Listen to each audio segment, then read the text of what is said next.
Thank you very much for inviting us. Merci de nous avoir invités. Donc, je suis Anne-Gaïde Plourde, l'ESSEC en question, qui a créé ce projet avec une amie. L'amie s'appelle Isabelle Combe, elle est en congé cette semaine. Et donc, Anaïs Pouquet, qui est en charge d'une de nos classes et qui notamment a été en charge de la toute première classe, est venue aujourd'hui puis partager son expertise technique et de terrain, puisque mon rôle dans l'association est essentiellement de rechercher les financements et de réfléchir à la stratégie de développement de notre association, puisque l'objectif est de créer un réseau d'écoles dans toute la France. Isabelle, elle, est la directrice de l'école, donc l'expérience terrain, c'est elle qui l'a, et donc Anaïs la représente aujourd'hui pour toutes les questions concernant la pédagogie et la logistique de l'école.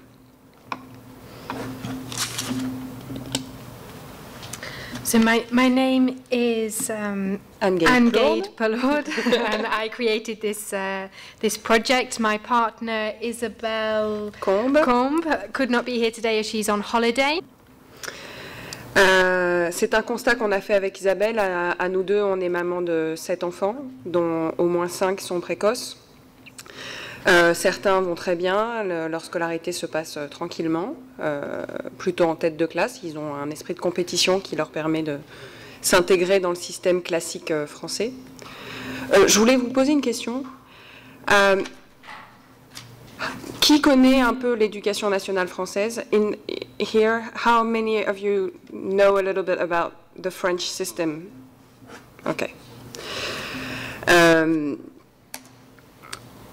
Ça, c'est des chiffres que vous connaissez, une population, voilà, 2,3% de la population qui possède un QI supérieur à 130. Ça représente un élève précoce par classe, one student per class. Aucune formation à l'IUFM. In the public schools, the teachers don't or have any formation during IUFM. And there are no solutions in primary school. Il n'y a pas de solution primaire. Donc c'est en faisant le constat de ces chiffres, et forcément c'est notre expérience de maman qui nous a amenés sur ce projet au départ, même si nous n'avons pas créé l'école pour nos enfants n'y sont pas scolarisés, notamment parce que la plupart ne sont plus au primaire. Donc c'est nos enfants qui nous ont amenés à prendre conscience de cette problématique sur un plan éducatif. Donc Isabelle, elle a 40 ans, elle est mère de 4 enfants, ESCP 92, 10 ans dans l'entreprise familiale de négoce. Elle voulait monter un projet tourné vers l'enfance depuis longtemps et elle a visité une école spécialisée qui s'appelle l'école Georges Gusdorf, qui est dans le 15e à Paris, qui accueille les enfants précoces de la maternelle jusqu'au lycée. Donc moi j'ai 35 ans, je suis maman de 2 enfants pour le moment. Je suis ESSEC 2000, j'ai fait 7 ans dans la production audiovisuelle et je voulais faire un projet dans l'économie sociale et solidaire. Isabelle et moi, on se connaît depuis 15 ans, on est amis. En fait, ça faisait longtemps qu'on avait envie de monter un projet ensemble. Je pense qu'on attendait l'idée qu'elle ait tout déclenché. La visite de l'école Georges Gusdorf a clairement été le déclencheur. On est toutes les deux à plein temps sur le projet depuis janvier 2009. On se complète énormément, notamment ça se voit aussi dans la répartition de nos expertises respectives. Voilà, notre expérience, nos personnalités, nos approches se complètent et le fait d'avoir été 2 sur ce projet l'a clairement enrichi. C'est surtout en faisant le constat qu'on attendait que le problème arrive pour proposer des solutions. En France, les solutions, elles commencent à apparaître à partir du collège et on trouvait que c'était un vrai gâchis en fait d'attendre que les enfants aillent mal pour proposer une solution. On est convaincu que la lutte contre l'échec scolaire, elle commence au primaire et que c'est là qu'on pouvait agir, et notamment agir pour aider ces enfants à s'épanouir, à développer leur potentiel, mais aussi à réintégrer le circuit classique. L'objectif étant de ne pas les exclure d'un système, mais au contraire de leur donner les armes et les outils pour pouvoir s'y intégrer. Et je rejoins totalement les conférencières précédentes sur leur importance dans les problématiques actuelles et les solutions qu'ils peuvent proposer de par cette capacité à réfléchir en arborescence et donc à aller chercher des solutions là où on ne va pas forcément les chercher à faire des connexions qu'on ne fait pas spontanément. Donc on a défini 3 objectifs principaux pour Arborescence, qui étaient de créer un réseau d'écoles accessible à tous, de faire évoluer les pratiques et de proposer un lieu de ressources. Donc les objectifs de ce réseau d'écoles, c'est En France, quand on ouvre une école, on est obligatoirement hors contrat pendant 5 ans. Ça veut dire que les frais de scolarité, qu'on ne touche aucune subvention, donc que les frais de scolarité sont entièrement imputables aux parents, ou aux dons qu'on peut percevoir. Nous, grâce à mon travail notamment, on peut accueillir un tiers d'élèves boursiers cette année, mais les frais de scolarité s'élèvent à 6 000 € par an et par enfant, ce qui est totalement rédhibitoire pour énormément de familles. Alors que la précocité n'est pas une question de milieu ou de revenus.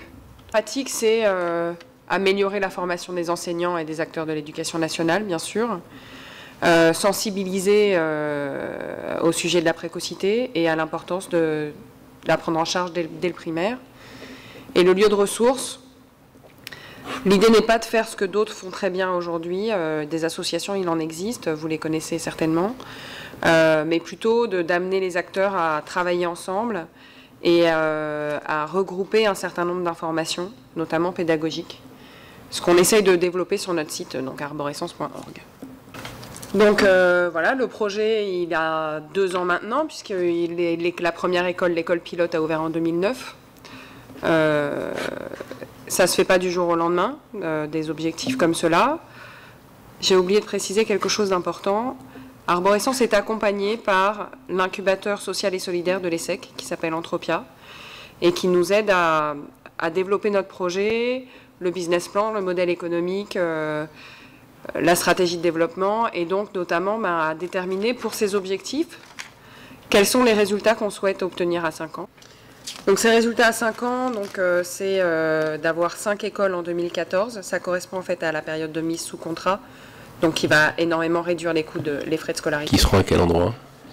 Alors pour le moment, on a des contacts très aboutis, on va dire, avec les Yvelines.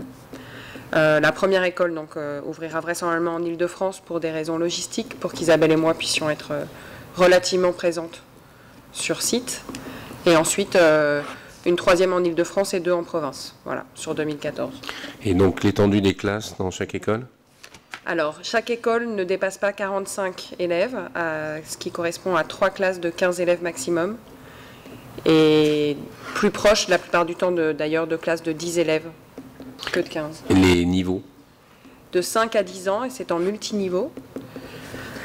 Alors ça, c'est important parce que l'expérience pédagogique à Strasbourg que mène l'Éducation nationale est aussi en multiniveau, je crois, sur CM1, CM2. Donc, est-ce que tu peux en dire un peu plus justement sur pourquoi le multiniveau et comment ça marche? Alors Anaïs va vous en parler très bientôt sur les aspects pédagogiques. L'idée était là de présenter le réseau aussi et les objectifs d'essaimage et l'importance d'avoir que tous les élèves, quelle que soit leur situation géographique, aussi puissent accéder à ce type de pédagogie. Donc quelle est notre différence? Parce que des écoles, il en existe.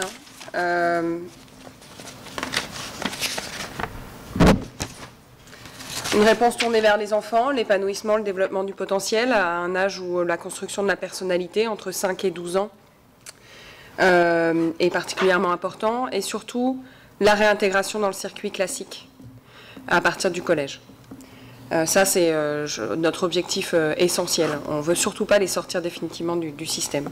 D'ailleurs, nos classes, nos écoles se terminent aujourd'hui en CM2.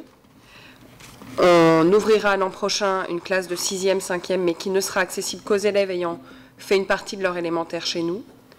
Et ces classes sont faites en fait pour les élèves qui seraient arrivés tardivement à l'école et pour qui, en 1 an ou 2 ans, on ne peut pas faire de miracle et qui ont besoin d'être accompagnés encore 1 an ou 2.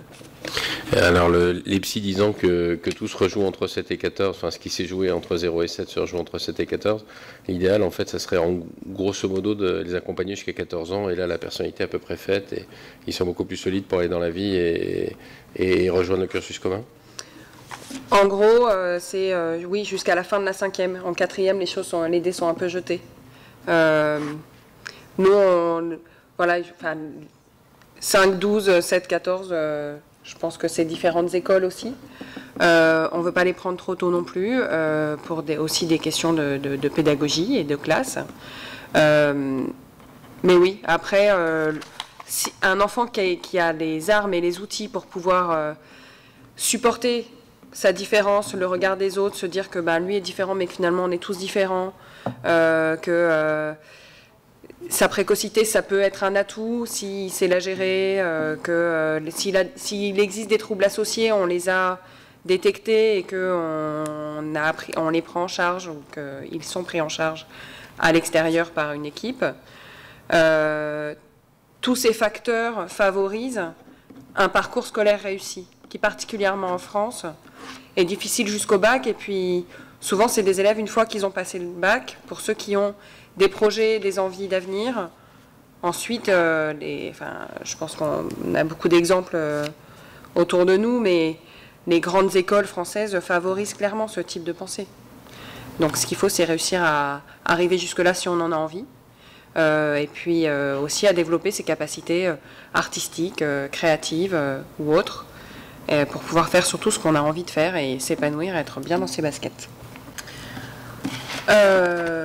Plus particulièrement, juste les partenaires puissants et impliqués. Donc il y a Anthropia de l'ESSEC, dont je viens de parler.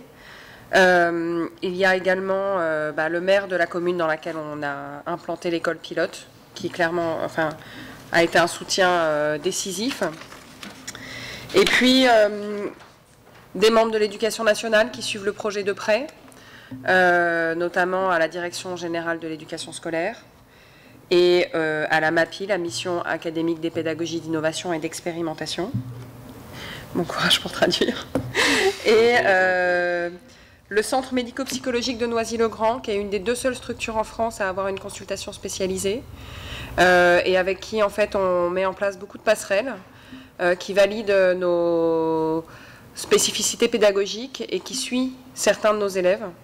Et lorsqu'on a des doutes sur des troubles associés possibles, qui peuvent, et notamment parce que c'est une structure gratuite, donc apporter une réponse aux parents. Et enfin le CIDEL, qui développe l'empathie et l'éthique chez les enfants dans le monde entier. Et on met en place leur programme à partir de la rentrée, là, en septembre. C'est un programme sur 3 ans qui développe l'empathie chez les enfants et les amène à développer leur sagesse. Voilà. Je vous invite à visiter le site, c'est un projet formidable, très intéressant. CIDEL, C-I-D-E-L. Et le .org, je pense. Oui, org. Voilà.